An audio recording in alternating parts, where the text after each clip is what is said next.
episode of Desire to Inspire, yo mama's favorite podcast and the #1 unknown podcast in the world. Dylan, how we doing, baby? Dude, I was excited to record last week, but this week I feel a lot better. I feel more like myself today. There we go. I feel like I'm getting back to normal. And it's nice. Last week I was on a recovery tour. And this week, dude, I'm fucking just amped up to be here. Yeah, me too. After we ended last week, I was like, I thought we would have more energy than that. But again, like you're coming off a massive stint of just non-discipline, non-structure, enjoying life. So yeah, you need a little recovery when that happens. Yeah, that's where we're at right now. But it's good. This week, all my workouts have been hit. Dialed in on eating again. Hell yeah. We're in good shape, man. There we go. We love that.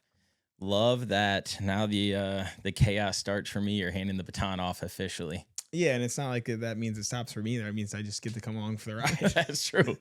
That is true. Our house is coming along. If anybody's interested in the house journey process, we got a driveway now. We got counters and cabinets, counters and cabinets. Flooring and tiles should be starting. When you said that driveway, I was like, I swear to God, he's supposed to be out of town right now. Dude, don't get me started on that. Came back a day early, but that's the joy of sales. You got to adapt with times. Yeah. Had a distributor cancel on me for the 3rd time in a row when I go out there. Were you at least out there to see other people too, or just them? Yeah, I was out there to see, drummed up some business. Your boy is making a push to be sitting real pretty in the corporate world after a rough start to the year sales wise. I'm in like the final days of a Q2 push right now. Yeah. There's so much that like I haven't worked in a month. That's tough in sales. Like I had people like running quotes for me, but I'm like, I don't know what else to do. I'm just trying to dig myself out of a hole. It doesn't help that I've had to go into the office to deal with all these fires that happened while I was gone. Yeah. There's something special about sales though, man. And I want to ask your opinion. When you hear that somebody is in sales, do you think typically that they were involved in sports back in the day or that they weren't? I don't think I feel one way or the other. Okay. Because we're currently hiring at my company. And one of the things that like I've always referenced early on in my career is that like I don't have sports anymore to be competitive. So I use all of the sales reps as like my competition now in a healthy way. Like I don't want to see their downfall or anything. But to me, it's like if my name's not on that leaderboard in 1st or 2nd, or at least striving for it, then to me, it's like, all right, I got to put the full court press on. I got to see what I can do. And I articulate a lot sales minded tactics, I think, come a lot from the team atmosphere of sports. And so when we're going through these interview processes, one of my things that I like to do is like challenge the people of how they either were in sports and how they utilize that in their career, or if they were in or a part of any sort of group like that. Because I think sports minded people have a different outlook on life in a bunch of different ways because of what it teaches you. And so like playing football, like you'll never have that bond with people like you would if you didn't play. But they also challenge you in a lot of other ways because, again, you're all working towards something together, but you each play a critical individual role. And if you don't fulfill that, and I was never the fucking football expert or guy that would be starting or anything, but I take that with like baseball. I take that with basketball as well. And so I don't know. Sales to me is a lot like sports, except now you're like a golfer. You got that, you're going to that round yourself. And it's up to you how you're going to perform and if you're going to come up on that leaderboard. And I think they go hand in hand a lot in the journey so far that I've seen. I definitely think that if you have a sports background, specifically individual sports, I think team sports can play. But at the same time, like if you really don't care about your team and the whole team doing well, you could perform and it's not going to matter. Yeah. Your team might be getting a lot of shit for it, but you're going to be okay. So I do think it helps. But when I think of it, I think of more like I can pretty much call it out when someone's not going to be good in sales. Like you have to be outgoing, you have to be personable. Yeah. And if you're not, it's going to show real fucking quick. Like as soon as we hire people, I'm like, well, who made this hire? Like I know 3 months from now, they're not going to be here either because they can't cut it or they don't want to. Like they're like, I don't want to do this because it is a very demanding job. Like you got to be on all the time. There's not an off switch. And personally, I don't even like it. Like I don't enjoy sales that much. Like what I'm doing now, I'm more like in person with the customer, like we're working through solutions and like trying to figure things out more than I'm actually selling to them, I don't mind that part. But actually like grinding day in and day out for like hunting new shit, I'm cool on that. Did you mean to go into sales? Like, was that like your whole goal was to end up in sales? I don't even know what your degree's in, to be fair. So, before we jump into that, what don't you like about it, or why don't you like it? Because that shocks me. I would think that you would love that, like I do, and I'll get into mine and answer your question. Because like there's just days that I don't want to be on with people, and I also don't enjoy talking to people who don't want to talk to me. So like like that these people like I have a solution for these people. I've been in roles in the past that's cold calling nonstop, people who don't even know who we are. So then I'm like, this is not fun for me. I don't enjoy like having to, because I know how I am when somebody calls me who I don't know. Number one, I'm probably not even picking up the phone. Number two, if I do, you got about 5 seconds before I tell you I'm not interested or you got the wrong number. So I don't like being on the other end of that because I know how it feels. I'm like, nobody wants to talk to me. Yeah. No, that's accurate. I started off in the grunt of sales. Did I always want to do sales? I think so. I had an uncle that was very successful in sales. I tell the story a lot to people when they ask me like how I got into it. And growing up, he was very successful. The family was successful because of, the effort he was putting in sales and stuff like that. And granted, everything my aunt was doing and the rest of the family. But I just saw the life that my uncle was living, and I thought it was so cool that he's flying to this place and having dinners at these places. I was like, I want to be able to do that. And as I got into sales, that quickly changed. My major was in marketing because they don't have specific sales degrees at Ohio State. I don't think a lot of places do. You typically go. It's like a handful of colleges who have like an actual professional sales course. Yeah. So I graduated from the Fisher Business College at Ohio State. And when I was a part of PSE, that's what opened my eyes. Like, oh, I do actually want to go into sales. And so that's where I like found my niche. One, from my uncle's background, and then two, going through the PSE stuff. And so when I got out of college, I started working for AT&T, not slinging cell phones, not working in one of their stores, but on the corporate side, they had a business development program for new hires. So I got hired into that. And we were literally sitting in a call center making 100 calls a day. 100 calls. Been there. 100 It's not fun. Fucking calls a day. And I called my uncle on like month one. No, I called my mom on month one. I was like, one, I hate being this far away in Texas. I want to come home. And two, I hate sales. Because all day long, fuck you. We hate AT&T. Somebody just fucking called me from AT&T. Blah, blah, blah. And just constantly getting hung up on. And you're like literally a human punching bag. And so it was just every day I was getting knocked the fuck out. Every single day. And so I was like, this is stupid. Like, why am I doing this? And AT&T is such a big company that everybody has an opinion on them. Kind of like the president. Everybody's got an opinion. No matter who it is, there's always an opinion made. So that's how it is. Like when you make sales for a company that, or calls for a company that big, is everybody's dealt with them at some point in their life. And majority of people have a bad story that sticks out. And that's why they went to the next person or the other person. And then you would get that call where somebody's like, oh, I've actually been looking for this. And it's like, oh yeah, let's talk more. And then you get that first sale and it's like, well, that was cool. Then you make 75 more calls and then you finally have one person that wants to answer. And it's like, okay. And it's like, does this outweigh it? Whatever, blah, blah, blah. But there's a difference between like fully getting sucked in. We would say drinking the blue water at AT&T, fully sucked into this realm of just like living, breathing, dying, believing in AT&T and believing in the products we're selling, versus like, hey, we know we have, like the way I look at it is like, I know I have a solution that can help you and I'll do everything I can to make your experience different, better, whatever it is. And so like after one person answers and the next person, you start getting more comfortable with it. And it's like, all right, I know I have to make X amount of calls in order to get a lead. And so month 2, I had called my uncle in this program and I was like, I'm number 3 in the class or something like that. He was like, don't call me until you're number 1. Hung up on me, swear.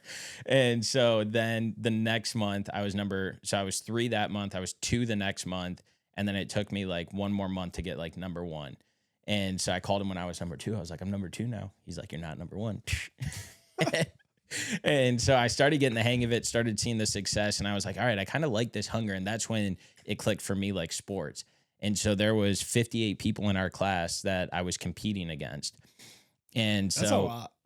we had like one of the biggest classes that they let through. And by the time we graduated, there was only 8 people in it. Everybody else quit. And so No one got fired. They all quit. there were some that got fired, but majority of them quit because they couldn't handle it. So there's certain people that are cut out for sales. There's certain that aren't, which we'll get into that. Because I think this is leading to a very like beautiful story about life itself. But yeah, so then I went through that program, graduated that, got promoted to the global side at AT&T, and now I was working with like established Fortune 500 companies, and I had like 24 of those in the manufacturing vertical that I would support. Some of them had our business, some of them were considering it. Majority of them had no business with us at all. If you know me, then you know I love a good beer, but I also like waking up early to train. That's where Athletic Brewing Company comes into play. Athletic makes award-winning non-alcoholic craft beer that tastes like the real thing because it is the real thing, just without the alcohol. These are for people who train hard, who chase goals, who live active, but still appreciate cracking open something cold at the end of the day. And here's what we love most. Choosing Athletic isn't about removing something, it's about keeping everything that matters. Flavor, ritual, social moments, and still being able to perform tomorrow. So if you want a beer that fits your lifestyle instead of fighting against it, hit up Athletic Brewing Co. and use code Dylan20 for 20% off your first order. Back to the show. Quick pause to shout out one of the brands we've been repping lately, Optic Nerve. If you spend time running, grinding outside, or just living life in motion, these are the kind of shades that work. Optic Nerve has been around for over 4 decades, building sunglasses that blend real performance and clean style. The polarized lenses deliver 100% UV protection, cut glare, and keep your vision sharp, whether you're hitting a morning run, midday errands, or winding down after. We use this because for us, it's not just about looking good. It's about practicality and comfort. So if you're tired of cheap shades that don't hold up, hit up Optic Nerve. Go to opticnerve.com and grab you a pair today. Use code DTI at checkout and you'll get 20% off. Back to the show. And so is another thing. Now I'm in a class with more or different people. And so there's only 15 in this class. So like eyes are on you. Are you producing? Are you this? Are you that? Made it through that. We decided we wanted to move to Charlotte, and Lo got approval to work remote, and she was like, are you going with AT&T? And I was like, I can't. They don't have something that would be like a lateral or even a step up. I would have to literally go to like pretty much selling the internet. Yeah. And so I was like, I'll find a job. Don't worry about that. And then that's when I realized how valuable the sales process is, because not only did it make me almost numb to hearing no, so rejection from jobs, people not interested in me, whatever it is, but it also gave me the confidence to carry myself a certain way, get that harsh criticism back, and like push through to figure a way. Like when I go after a job, it is very unconventional. Like I don't just submit a resume and hope to hear back. I'm trying to find a back door. I'm trying to find where they're parked at the store. I'm trying to find, like, I will go through all these different routes using technology to be able to try and get in front of somebody. And so I ended up locking the company in that I had previously to this one. And it's just weird because every step of the journey, there's been people that have been put in that place, I believe by God, to be a part of my life. The Matthew Meltons, the John Nolans, the Brooks Rabinos of the world that you know are my good boys from Texas. Like I was meant to meet them, and I would have never met them if I didn't stick through this program and do it. And so it's like, okay, there's they're all AT&T guys? Yeah. Oh, I didn't know that. Yep. There's a reward on the back of this. And so then I go to that next company and I meet Lane, who's my new boss. And like I was meant to meet him. Like he's my mentor now. He's a guy that's like helped guided and really pinpointed the trajectory of my career. But in the beginning, he told them not to even hire me because he was like, no, we don't need a role right now. We don't need this. He had a conversation with me. He was like, we're just not at the spot. And they had already pretty much like given me the job. And he was like the last sign off on it. I didn't find this out until I joined Perma. And so then I get in with Perma and I meet all these great people. One of my buddy Eric's comes over from the previous company. We keep that. I was like, okay, I went through that hardship and that journey to meet Lane and Eric. And so throughout this whole sales process, it's just evolved me into this person, which I think goes a long way in my personal life of understanding challenges, getting over them, being able to experience the hardship through life and knowing that it'll get better, because sales is not for everybody. It's a cutthroat industry. Mm-hmm. And if you don't like the grind, if you don't like the effort to put in, you're going to hate sales, because your salary is pretty much dictated on the effort you want to put in. And so now I'm in this step of my career, and I will preach to everybody to get into sales, because I think it's beautiful. I think it's beautiful, the craft that you have to go through, the mindset you have to have, the things that you have to be able to track and manage, the way that you have to be able to develop, the way that you have to like learn and adapt. We get in contact with different people who speak differently, talk differently, understand things differently, and we have to navigate those conversations to make sure that Bobby and Joe understand it like Kim and Beth do. And then we have to be able to articulate that to their bosses and leadership. And so it's just cool, because sales has taught me that it's like the ecosystem of this world, bro. Like, you get a friend through sales. It might not look like that, but like the way that you interact with people and the way you talk to them ultimately is like, hey, are we going to be friends or not? When you go for job interviews, it's sales. You're selling yourself. Mm-hmm. When you go to a store, like all of these different things are an aspect of sales. And again, it brings it back to me of where I think it's relayed to a sports team. And so it's just, I want everybody to do it, but like you said, not everybody's meant to do it. No, 100%. And like, you having guys who you worked with, I feel like that's super common in sales. It's like you link up with people and like someone leaves, and not too long after they're like, oh, I know a guy who can fill this role. And it's like, so as long as you meet the right people, like, you can kind of be set for your career. That's the thing with sales, like, it's going to be rare that you're somewhere for 20 years. Mm-hmm. Like, you might get lucky and find like that one spot where I want to ride this out forever. Like, I really rock with this company, but it's not always like that. And so I guess I don't necessarily hate sales, but I hate the ground floor of sales. Yeah. But it's a necessary thing. Like you're saying, like, it teaches you resilience. It teaches you like how to take rejection and all of these things. But dude, it is a grind. And the problem is, like, not all products are created equal. Mm-hmm. So like when I got in where I first got in, it was an accident. I didn't mean to go into sales. It was just kind of, I moved to Denver and I needed a job. And so I was just shooting out resumes all over the place. And I happened to get a job that was remote, but headquartered in Denver. So I was like, all right, cool. And eventually, like, we went hybrid, so it helped out. Like, we were selling basically LinkedIn, but it was like specific to like software engineers and like the IT world. So it's like, all these people have these openings, but like, now I have to come sell you this. And it could go really well, or it could not. And like, you can see like, there's different tiers of like salespeople. People who've been here forever, who know the product, and then me, who's just trying to figure this shit out, because I don't even necessarily know what we sell. Dude, it took 6 months before I understood what we actually sold. Yo. And I feel like that's everywhere you go. And it's like, the faster you can pick up on something, which is also a skill to learn, the faster like you're going to see progress. And so like, I went through multiple sales roles. I had to leave there when I moved here, because literally as I'm getting ready to move, they decided we're going hybrid. So I can't work there anymore. So I found some random one, and this is where I really hated it. I was selling like government software to like small little government agencies in a city or a state, like just little municipalities. None of them want to, like, they have to pick up the phone. None of them want to talk to me or put me through the right person. Government is so hard, dude. Bro. And I'm like, this is horrible. I don't want anything to do with this. Luckily, I got scouted by another government agency to come sell there. So I was like, okay, cool. This is a much higher base. I'll take this one. That one, bro, they just used us. They cut the whole, that's when they cut the whole team. And I'm like, so y'all brought over like 3 people who you know are trying to advance, and there's no advancement from this company, just to cut the whole team. And now I'm where I'm at now. And now I actually like it. It was a similar program to AT&T. It's like, we're going to bring you in at this bottom level. You're going to work your way up.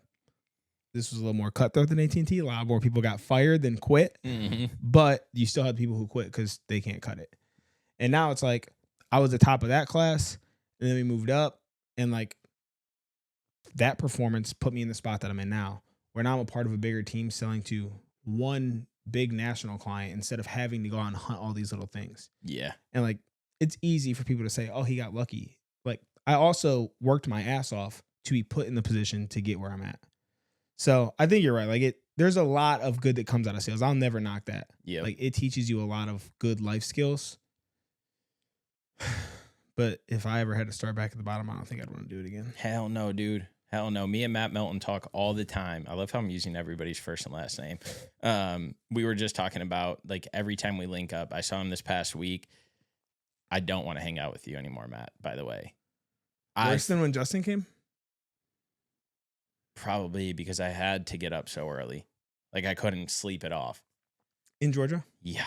Is this why I came home a day early? Like, I gotta go. It definitely made it me more happy. I would have been way more pissed if the distributor canceled. But yeah, I met up with him, got to see him, his wife, and his daughter. His daughter's so freaking cute, dude. In the beginning, she wanted nothing to do with me. At the end of it, we're like skipping over lines in the cement and stuff like that. She's like running up. But it's cool to see like your friends get to that stage of life. And I have only met his daughter once. And so it's really cool to like be a part of another memory with them. But I was like, want to get another one? He's like, you do? I was like, I mean, I will. I'm staying right here. Looks at Lindsay. She's like, have fun. And we had fun. It was a great time. Great conversations. Like I was telling him, and I think sales also promotes this, is there are some people in my life where, and it's not you, where you meet up with them and it's just surface level conversations. Like you might be super close to them and love the shit out of them, but it's always surface level conversations. When I get with Matt, they are like the most intriguing conversations. We're talking about stuff, challenging each other, saying how this happened. What about like, it's just stimulating and it feels good to talk to people like that. And so we were just having these stimulating conversations. And next thing you know, it's like fucking 12 o'clock and all the bars are closed down and we look around like, oh shit, nobody's here. And we were just sitting on a patio. I think the alcohol helps with that. Oh, it does. And so, yeah, the next morning I felt pretty rough. But what are you going to do? Last episode, we just talked about how we're about to get dialed. Outside of that, I was dialed. It's the stepping stones to get back. Yeah, I did not intend for that. But we had good memories. That's all that matters.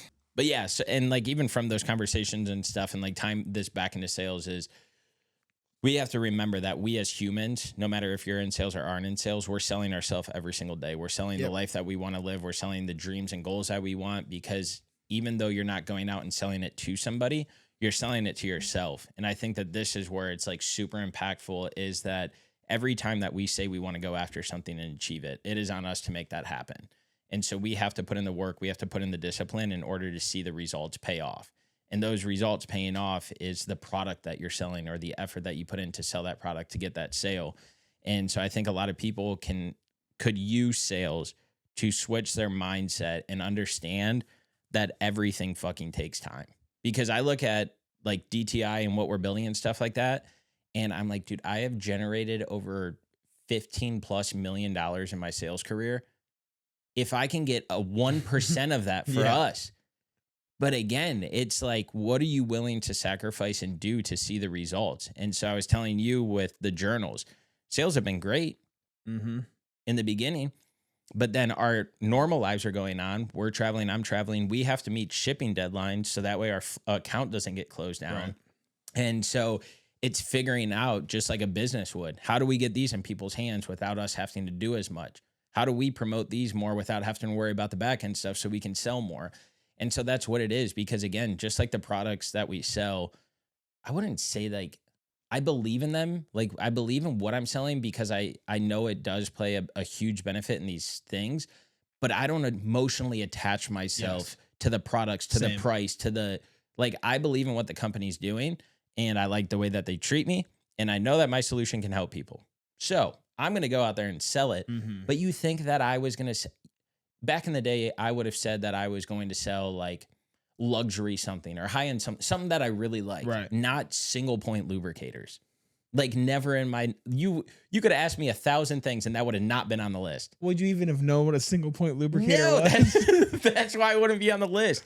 And so I think of this stuff, and then I think of those journals that I do have that emotional connection to, that I do have that passion for, because I know when they get in somebody's hands, they'll fucking help them.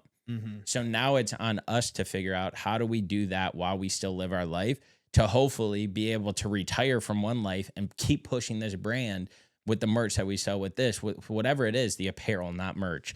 But it's all that stuff. And so like sales teaches you in life that when you want to go after something, you just have to set those goals and trajectory in order to pull that off. And that's what we need to remember in life is the dreams that we want to achieve have to be worked on day in and day out, both physically, both mentally, financially. And when that happens, it's all going to work out. But we don't have somebody holding us accountable like we do at work to perform or to hit certain things. And so we're like, you know what? I want to take a day off, so I'm going to take a day off. Oh, I don't want to do this today, so I'm not going to. And it's only hurting us, not helping us. But then we as humans blame it that, oh, I tried and it didn't work. And it's like, you didn't fucking try. You attempted. And until you actually fucking try and dial in, you will never see the results that you want. Which we're kind of talking to ourselves in this. Yeah, dude. And I talked about this in my vlog that I guess is out before this, but it's about the reel that I sent you this week that you reposted. Dude, this shit hit me hard. Hard. It says, somewhere out there is a person who, if given your exact life, would do more with it than you are. Say that one more time so we can clip that real good, baby. I lost it. Yeah, pull that shit back up. That shit is so powerful. You sent that, bro, and I got chills throughout my body. I can't even find you. When did I send? There it is. Like, I just had it. All right. It says, somewhere out there is a person who, if given your exact life, would do more with it than you are. This one, bro, it got me. Because it's so true. It's like, which also, like, we can look back at sales and see everything that built us to where we are and why we are here. Because we don't have a choice but to continue to do that every single day. Here we do have a choice. Because it's 100% on us. There's nobody holding us accountable to, are you doing the things that you say you're going to do? And like, if somebody else would just snap of their fingers right here, it's like, oh shit, I don't want to lose this. And there was a time where this is exactly where you wanted to be. And it's easy to get caught up in, oh, but I'm not here yet. But if we look back, I used Corey as an example in my vlog of like all of the little daily things, you don't see them. But 4 years later, he looks like an entirely different person in these photos he sent us. And the same thing's true with us, which is also a benefit of these journals. Go buy them. Yeah, please. Like, you will thank yourself. You can look back and actually see how far you've come. And it should like flip a switch back. Okay, I got to stop fucking around. And we have these switches flipped probably 2 to 3 times a year. Like, we get off for a little bit and they're like, all right, let's dial back in. And granted, this 12-month period of like, let's call it last October to this October is a fucking whirlwind for us. So it's kind of all over the place, which makes it tough, but it's not an excuse either. Because if somebody else was put here, they'd be like, oh, I'm going to make all this shit happen. Because there's so much time that we just spend doing nothing when we could spend it being productive for ourselves. But instead we waste it on other people, on our actual job. But like, even my actual job, I spend more than 40 hours a week on. Why? I don't have to. And nobody paying me to do extra. Yeah. If it was easy, everybody would do it. We see these brands that we love. We see these companies we love. We see these creators that we love. And it's doing it tirelessly. It's doing it when we're in Hawaii for 2 weeks. Non-negotiable. Do it. It's fucking being in Greece for 2 weeks. Non-negotiable. Do it. It's being on the road in Florida for a week. Non-negotiable. Do it. And so, again, it's just you can only complain that you're exhausted and tired for so long. You can say that you're doing... And again, like, all of it is great effort from everybody that they're putting in life. But if you truly want something, keep going at it. Don't stop and say that it's not going to work. Tailor, adjust, thing. But always be putting momentum forward. Always be making the phone calls. Always be sending the emails. Always like and communicate on social media, whatever it is, to just get brand awareness and everything like that out. Or even life awareness. Like, if you want to lose the weight, talk about it, but be about it. And it doesn't have to be vocal. It doesn't have to be loud, but actually work at it and it will happen. Corey is a great example of that. No Miss is. You are, I am, the twins are. Like, there's so many, Tone, Matt, like, there's so many good examples of people like that we surround ourselves with that have seen the progress. If you care about putting in work, whether it is crushing workouts, staying sharp during long days, or just doing right by your body, First Form gets it. First Form isn't about the hype. They build on quality, stand by service, and measure everything by real-world results. Their lineup covers it all. Top-tier protein powders, clean pre-workouts, vitamins, green support, and energy drinks. Even apparel for lifestyle. My go-to, their flagship protein and their clean energy drink. Perfect for after a tough session or to get dialed in for a long day. The energy drink drops 200 milligrams of natural caffeine from green tea, has 0 sugar, electrolytes, and nootropics for focus, all without the crash of traditional energy drinks. So if you're done settling for mediocre supplements, if you want stuff that's built on intention, integrity, and performance in mind, check out First Form. Head over to firstform.com/DTI to browse our full stack and see what fits your goals. All right, let's get back to the show. If you care about staying sharp, energized, and ready to perform, Ketone IQ might be for you. Ketone IQ delivers clean, stable energy without a crash. Unlike caffeine-heavy picks, Ketone IQ uses exogenous ketones that raise your levels, giving your body and brain a different kind of fuel. What that means for you is sharper focus on early morning runs, better mental clarity when you're working or grinding through long days, and sustained energy without the jitters or sugar crash. If you want to try it out, head over to KetoneIQ.com and use code Dylan30 at checkout. You'll get 30% off your order. Back to the show. And we all see the regress as well, but then the progress comes back. And the best thing about it is whether it's DTI or our friends or our family that are putting in the effort is, to me, majority of the time, the people that I'm referring to, the progress is much more, it outweighs the regress, which is good because it's flipped for a lot of people's life. And that's why a lot of people are unhappy and miserable in their relationships that they'll never admit, their finances that they'll never admit, their health that they'll never admit. And so that's the glory in it, is that we progress more than we regress. But when we're progressing, what is the intent behind it? How intentional are we with the things we are to actually make the impact? Because it could be like you, like, great that you release a vlog every week. But if they're shit vlogs and they're never evolving, then what is it? Same thing with this podcast. If it was the same setup that we had when I was in Dallas and you were in Colorado, we probably would have stopped by now. But when you look at things holistically, the progress over the regress is substantial. But again, how do we be more intentional to make that bigger impact in our lives and our businesses and our careers and our relationships to then see it forth? Because one thing that always sticks out, Dylan, 2026, I want to create more than I consume. Cool, stick to it. But when you're creating, how are you making it better? What are you doing different? Why should somebody want to follow you? Why should somebody want to comment? Because every video you release, you're exchanging that video for somebody's time. So is it worth their time? Is it getting the views? This, that, like all of that is a representation of the effort we're putting in. Same with the clips for like on my end and stuff like that, or whatever it is. I'm just relating it a lot to our life because we're living it. Right. And so that's how we have to look at it. The weight loss journeys. You can take the slow path, do the little actions every single day, and they will compound. But if you're more intentional with that progress, as you start getting more energy, as you don't have that fatigue, as you don't have the shitty mindsets anymore, that intentionality that you put behind it is going to play a bigger effort, because now you're going to be like, I'm focusing on nutrition. I'm actually running now instead of just walking. I'm actually weightlifting instead of not weightlifting. Like, there's so many things that you can do to just keep moving that ball forward, because one day we're going to look back too, bro, and be like, dang, it was a journey, but the fucking things paid off. Yeah. Whatever that looks like. This business, a different business, I don't know. I know that I believe this will live on forever. To what extent, I don't know. But again, you said 7 episodes ago how you and Mandy are working on things. I told you how I'm having thoughts on the back end of this.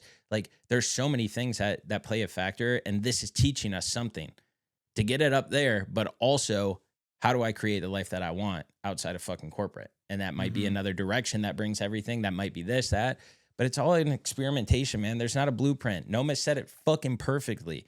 He goes, dude, we just took the boy to the doctor, and there was one thing that we were doing wrong that we needed to do in terms of XYZ. And he was like, but they don't give you a blueprint on how to be a dad.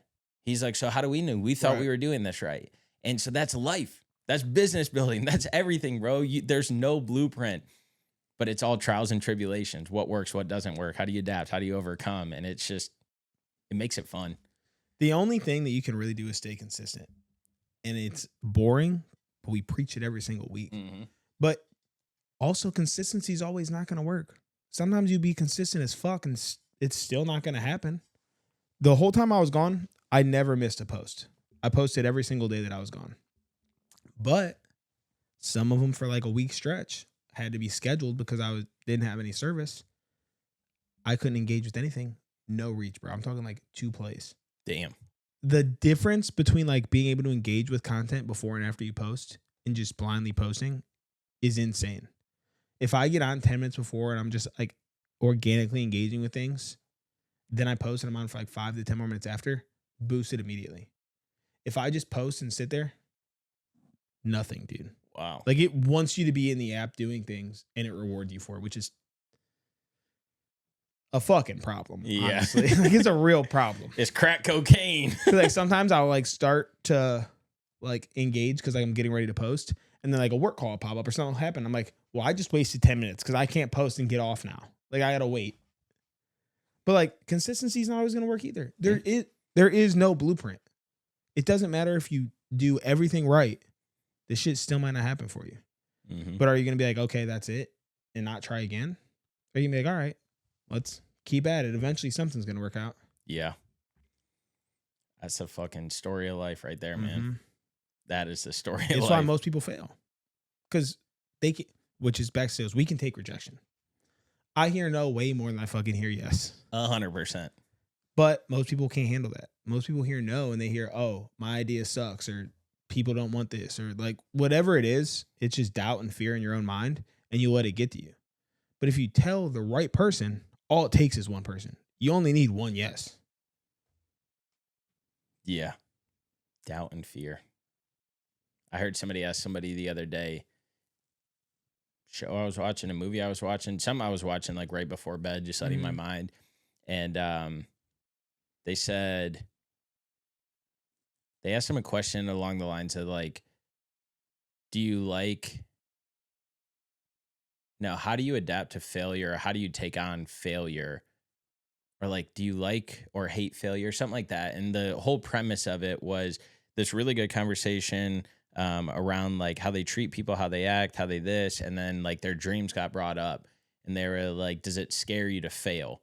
And they were like, yeah. And then the person asked them back, they were like, does it actually scare you to fail, or does it scare you more to see people see you fail?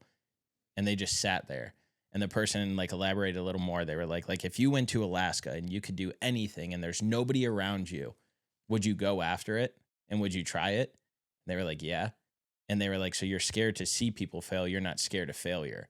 And I was like, dude, that hits, because so many people, social media, life, everything, are so scared for the outside perspective of failure. Or like you're doing something for so long, a drug addict, you're on drugs, and then you get off of those. And it's not that you want to go back to drugs and stuff like that, but then everybody's like, oh, they were a drug addict. And so people are just waiting for you to slide back. Yeah. And then they prove wrong, and it's like, oh, shit. But every single time you see them after that, it's like, oh, you're how many months sober? Oh, it's never forgotten. Which is also a fear of success, though, because like you also don't want to succeed and then mess up and people see that. Yeah. Because even if you try and you succeed, now it's like, how do I keep this going without having to fall backwards? But there's like a saying out there that's like, if you knew that you were 300 failures away from success, how fast would you want to fail? Like you would be failing everything you could because you know that it's right over there. But we don't know where it's at. So we're like, maybe I don't want to give it a shot. It's like that picture where the dude's digging through, and then he gets right there and he's like, gives up, and it was right freaking there. Yeah. That probably happens way more often than we think. Hell yeah, dude. Hell yeah. One post, one phone call, one email, one attempt at anything away from having everything you want. You just give up. Like we get people in our emails all the time that are reaching out to come on the podcast, and I am frightened that it's like somebody spam or whatever, even though they like talk about certain things that we've mentioned in episodes, and they're like, this is why I want to come on, and I'll get a response back, and it'll be like, yeah, we can set this up. And in my head, I'm like, I don't know about this, but like, what if that one person just randomly reached out to us could change our life? And we have a public email, so like it probably is legit. It's probably just somebody who just spams podcast hoping to get their name out there. Which, honestly, maybe we should do that shit. Yeah. Maybe we should start spamming people. I don't hate it. Yeah, I don't know. I've learned to love failure, but I also still have a big fear of it. And not in the sense that I care to see people see me fail, because every failure or even like hardship that I've been through in life has always leveled me up to some direction. Even building this house, bro, I was so scared because it's like, oh my God, the financial like undertaking you take with the house and all this stuff. Am I ready for it? This and that. I backed myself into a corner, had a phone call with one of my really good buddies. And he was like, dude, every time your back's been against a wall, you've always figured it out. You're scared because it's something different. You're doing something that you didn't think you could in life. You're doing that, like everything, blah, blah, blah. And I was like, you're right. And I came back from that call and I told Lo, I said, let's do it. And now we're getting ready to move in the house. I got a promotion. Business is going good on professional front and stuff like that. Lo's got things that she's working on her end that are making a huge impact. And now it's like, no, we don't really got to worry. Like, but if I would have never taken, I was like, you know what? And I just came out fucking swinging. I said, let's go, baby. And now in my back, I feel like I'm standing back in the middle of the octagon or the ring. Mm-hmm. And now I'm throwing the punches and instead of somebody else at me. But it was weird because during that process, bro, you talk to people about things and they instantly put their judgment. Are you sure you're making the right decision? Are you sure it's not too much money? Are you sure you don't want to go to a different neighborhood? Are you sure? And so I was listening to everybody else, the outside noise. And I finally was like, I can't have these conversations with people anymore because I know where I'm at financially. I know where I'm at in life. I know where we're going. I know this. I know this. I said, I got to fucking put the badge of honor on and be like, no, I'm going to figure this shit out. And I did. And now I look at it and I'm like, dude, I couldn't imagine if I would have, because again, if I would have said no to that, where would that have taken all these other great things that have come from it? And so it's, I don't know, man. It's, you got to take the step when you can't see it, man. There's always going to be outside noise, but if you can't trust your own gut, and you're the only one who knows everything of your circumstance, everybody else sees a glimpse of it, or I see a part of it. But even like reframing the failure, is anything really a failure? Like every hard thing we've been through, every time we failed has been the biggest blessing. Yeah, it's a redirection. It's not that it's bad. Like what's gonna be for us is not going to be taken away. Like if it's meant for me, I'm going to have it. I might not have it today, but in the right time, I'm going to have that thing. So if I just keep taking these steps that feel right, even if I fail, I know I'm probably going to fall into something that's better for me down the road. Might not happen for 6, 12, 18 months. But if I could just put my trust in that, I'm going to be good regardless. Yeah. It is interesting, man. It really is. And it's just, I don't know. I think we gotta, as humans, as people, like we gotta love the pressure. We gotta love the fucking, the darkness. Because that darkness, when that light pops out, bro, there ain't nothing better. You ever hear Bert Kreischer talk about the pressure? Uh-uh. He literally says that. Like, he said like when he was a kid, his dad would tell him, you love pressure. This is where you thrive. Like in sports, like he'd be like, you love pressure. He said now, like he still feels like he hears himself. He tells himself that all the time. He's like, you love pressure. He's like, that's why like when I get into bad situations, I just tell myself, you love pressure. Like this is where you're going to make it. And literally, bro, that's all it takes. Literally just change something in your mind. And instead of having anxiety around it, like you're going to be like, all right, let's fucking go. Because I think I've talked about that before. Like anxiety and like excitement are the same thing in the brain. It's just like how you process it. They both do the same thing to your brain. So you can either be anxious about something or you can be excited for it. Your brain's going to react whichever way you tell it to go. Because it's the same thing being stimulated. Yeah. When you can control that mindset to like think and act a certain way. And again, speaking of darkness, I talk about it all the time. It was freaking dark when I was down, depressed, beat up, thought nothing else in life could happen to get me out of this hole. And that brightness came. I never looked back, bro. I don't know if you can.